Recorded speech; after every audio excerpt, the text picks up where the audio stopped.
eyebrows done today, and I think one of them might be a little off. Oh well, just go with it. Hi, and welcome back to A Case of the Jills. I always get questions about how I beat amenorrhea and how I continue to beat it on a daily basis.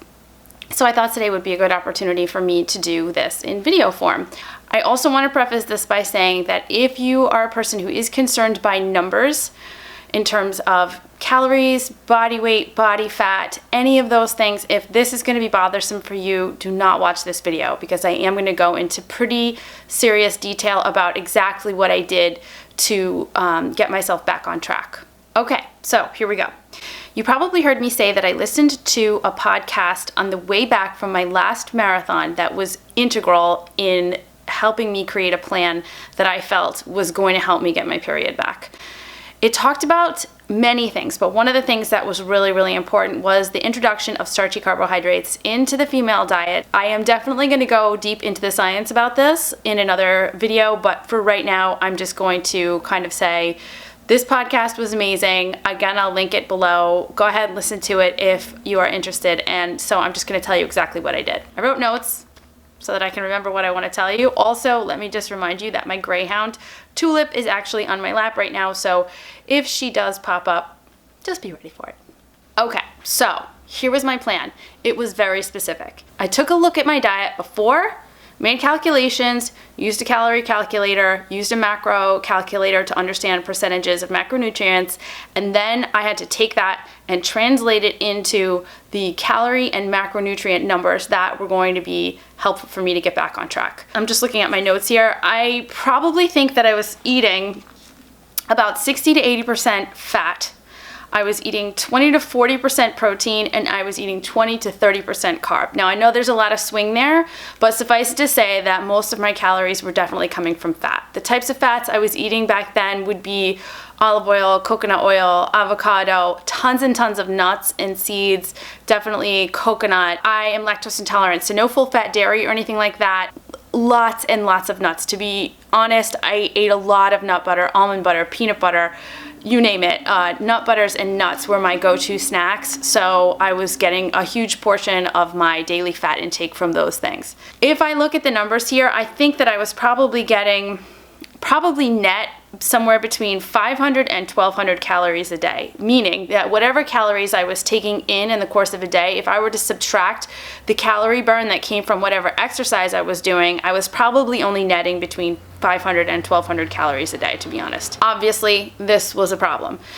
I used the information that I got from that podcast and also some of the other research that I had been doing at that time, and so I came up with a new goal for myself. I would eat 1800 calories per day net, meaning, again, after exercise that I had 1800 calories over the top of whatever I had burned off during the day.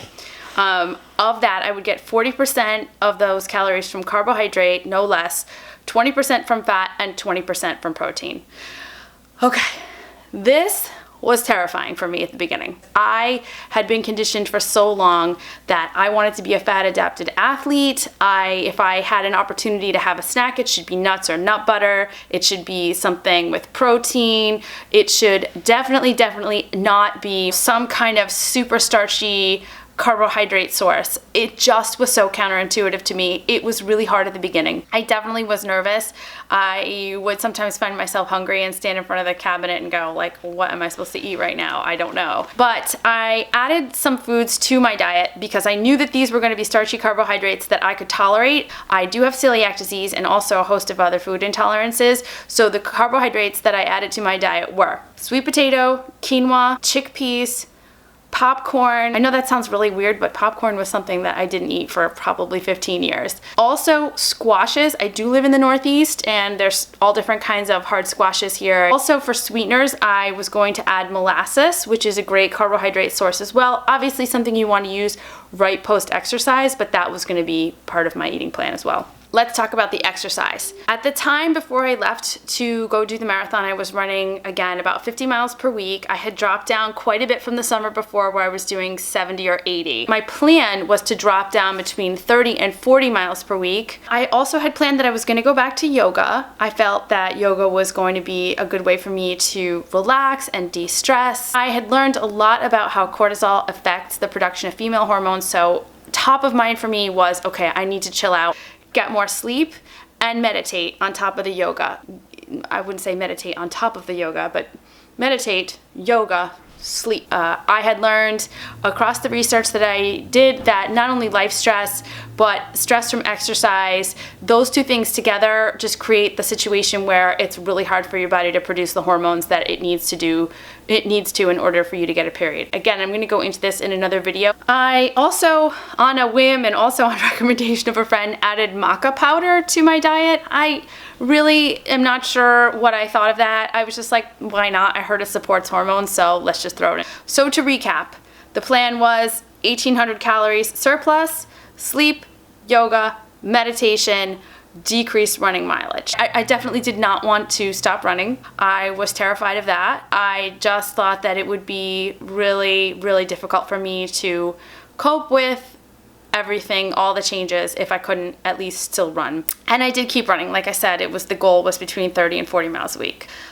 So now we can talk about what actually happened. So I wasn't only at the time suffering from amenorrhea for 4.5 years, but I also was way down a path of overtraining for quite some time. So when I say overtraining, I am not talking about the kind of thing that happens when you do a couple of races close back to back, or that your season starts to get packed up with lots of races. I'm not talking about that. I'm not talking about casual use of the term burnout. Oh, I'm so tired this week, I don't feel like running, maybe I should take a week off. No. I'm talking about years of increased mileage, increased training, terrible nutritional support, not enough sleep, that led to so many other problems. So I want to be really specific about this, because this is not just a cavalier usage of the term burnout or overtraining. I mean, I was way down the path of night sweats, hypoglycemia, mood swings, of course amenorrhea, and a million other things that completely really messed with my health so badly. Because I was trying to recover from amenorrhea, but also trying to address my issues with overtraining, things changed from what I had planned. So I was still trying to run, like I said, because I'm a goofball, whatever. I would go out and run a 10-mile run on the weekend, which is a huge decrease for me, by the way, and I would feel like absolute crap. I mean, we are talking crap. I would need 2 days to recover. I would be napping afterwards, just completely incapacitated, lightheaded after the run, irrespective of what I ate or didn't eat. The next 2 days were just terrible. My legs hurt so badly. It was this sensation that someone had taken hammers and gone all the way down my quadriceps, and that's how I felt. I felt just decimated after a 10-mile run. I guess the way I would characterize it is to say I had no go juice.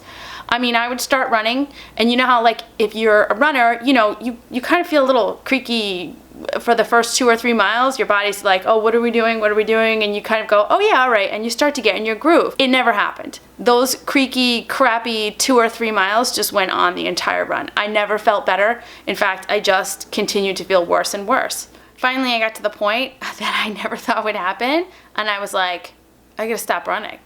I gotta stop running. I never ever thought those words would come out of my mouth. I actually got to the point where I was like, man, I would do anything to feel better. I felt like garbage. So now, let's talk truth, kids. A combination of running less and eating a lot more, of course I gained weight. And I gained weight fast. I am not gonna lie to you. I definitely put on, I'm not exactly sure because I never really weighed myself when I started this, although that would have been smart, but I didn't.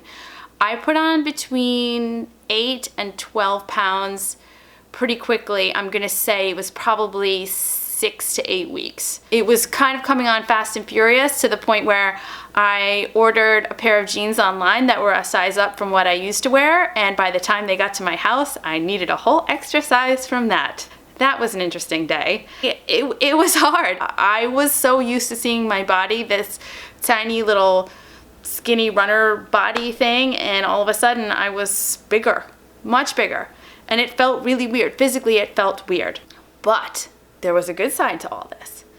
Do you want to know what the biggest symptom I had of things changing? It was ta-ta pain. That's right. My boobs killed. They felt like someone had encased 2 machetes in there and they were fighting their way out. It was painful. They were swollen. I felt like a little kid all over again. It's really funny now in hindsight that I was really surprised and going, God, I wonder what this means. I hope everything's going well. Like, I wonder if this means that my hormones are kicking back in. Yes, that is a huge sign. Well, it was for me anyway. I know that it's different for everyone, but it was a really big sign for me. Some of the other things, so more kind of psychological stuff that went along with this was, this is the hard part. So the first thing, the hardest thing was, number one, I was like, oh my God, I'm not a runner anymore. And it felt like a death. It felt like I was mourning something. It felt like I didn't know who I was anymore. I was so used to being Jill the runner, and now I had to stop. Of course, I was encouraged by the physical symptoms I was getting and the fact that I was sleeping so much and slowly starting to feel better, but it was really unsettling. It totally took me off of my foundations. I didn't really know how to think of things anymore. The second thing I would say psychologically that was weird was that I actually, for a little while, was afraid to be too hungry. Not to the point where it became an obsession, but I really was afraid that if I felt hunger, that hunger was going to send a signal to my body that it was starving, as it had kind of been doing in the past, and that cortisol was going to spike and I was going to disrupt this beautiful flow of hormones that I imagined going straight to the lady areas. Of course, that was just kind of me being nervous and over conscious of what I was eating and when I was eating, but that was definitely a thing. The third thing that was a little bit weird was that I was very, very reliant on using the calorie tracker at the beginning of this process. I was very concerned about making sure that I was getting enough carbohydrates. Since eating that way was so counterintuitive to me, I really wanted to make sure that I had it right. So I spent a lot of time kind of playing with the numbers. I think I used My Plate from the Livestrong website. I was really checking that thing frequently during the day. I really feel in a way that I had to kind of relearn how to eat because I was so used to kind of trying to stay in that fat adapted endurance runner mode. And so I really felt that I needed that additional support with numbers. Many people can get a little too obsessive with the numbers. I did find myself relying on the calorie tracker probably more than I was comfortable with at the beginning, but in the next video you're gonna see what happened and why that ended up not being a thing anymore. So now we have the plan, we have what actually happened, and in the next video I'm gonna talk to you about how I try to keep it all going. Thanks for watching.